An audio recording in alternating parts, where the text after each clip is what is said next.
നമുക്കിന്നൊരു ബോട്ട് യാത്ര ആയാലോ? കൊച്ചിയിൽ നിന്ന് എറണാകുളത്തേക്കാണ് പോകുന്നത്. ടിക്കറ്റൊക്കെ എടുത്തത് ബോട്ടിൽ കയറിയിട്ടുണ്ട്. ബോട്ടിൻ്റെ ഉള്ളിലെ വ്യൂ ആണ് ഈ കാണുന്നത്. പണ്ടൊക്കെ ചെറിയ ബോട്ടായിരുന്നു, ഇപ്പോൾ കുറച്ചും കൂടി സ്പേഷ്യസ് ആയിട്ടുണ്ട്. ടിക്കറ്റിൻ്റെ റേറ്റ് വരുന്നത് 6 രൂപയാണ്. നല്ല അടിപൊളി വ്യൂ ആണ് നമുക്ക് കാണാൻ പറ്റുന്നത് ബോട്ടിൻ്റെ ഉള്ളിലിരുന്നാൽ.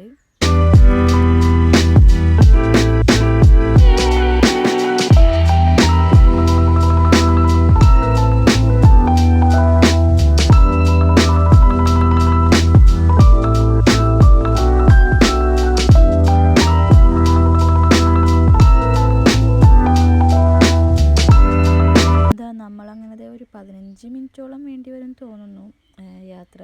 നമ്മുടെ മറൈൻ ഡ്രൈവൊക്കെ കാണാൻ പറ്റുന്നുണ്ട്. മറൈൻ ഡ്രൈവിൻ്റെയൊക്കെ അടുത്തായിട്ട് തന്നെയാണ് ബോട്ട് ജെട്ടി ഉള്ളത്. നമ്മൾ എറണാകുളം ബോട്ട് ജെട്ടിലോട്ട് എത്തിയിട്ടുണ്ട്. നല്ല അടിപൊളി യാത്രയാണ് വെള്ളത്തിലൂടെ ഉള്ളത്. കപ്പലുകളും ബോട്ടുകളും എല്ലാം തന്നെ കാണാൻ പറ്റും. കാണുന്നത് വൈപ്പിലേക്കുള്ള ബോട്ട് ജെട്ടിയാണ്. ഇത് എറണാകുളത്തേക്കുള്ളതും. നല്ല അടിപൊളി യാത്രയായിരുന്നു. അടുത്തൊരു വീഡിയോ ആയിട്ട് നമുക്ക് വീണ്ടും കാണാം. എൻ്റെ ചാനലും കൂടി ഒന്ന് സപ്പോർട്ട് ചെയ്യണേ. Okay, by.